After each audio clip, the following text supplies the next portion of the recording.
Having been through a divorce myself, I know how hard it is to understand what the future is going to look like.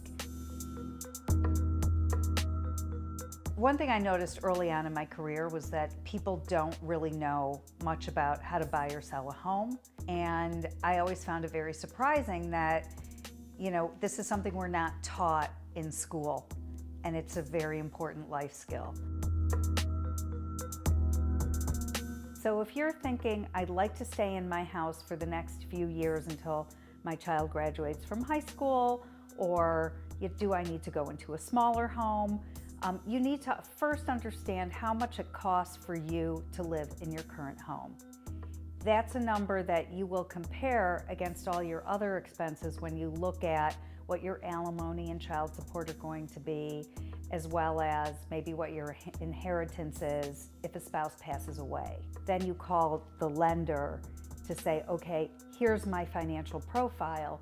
What can I actually afford in terms of getting a mortgage? What will a bank lend me?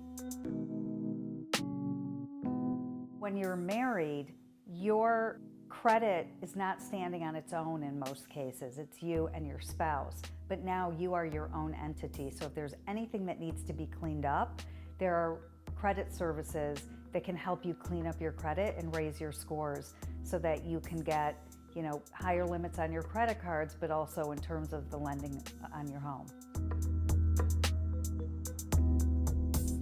It's very important to work with somebody who is an agent, and I strongly recommend you work with someone who does this full time.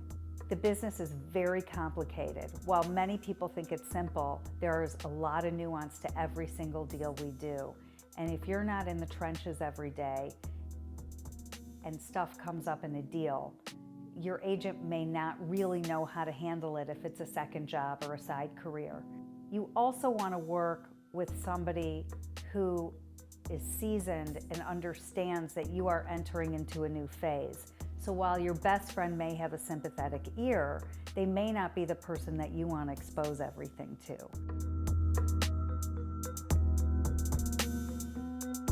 You do want to have the same agent work on the sale of your current home as well as the purchase of your next home. It's a much smoother transaction that way.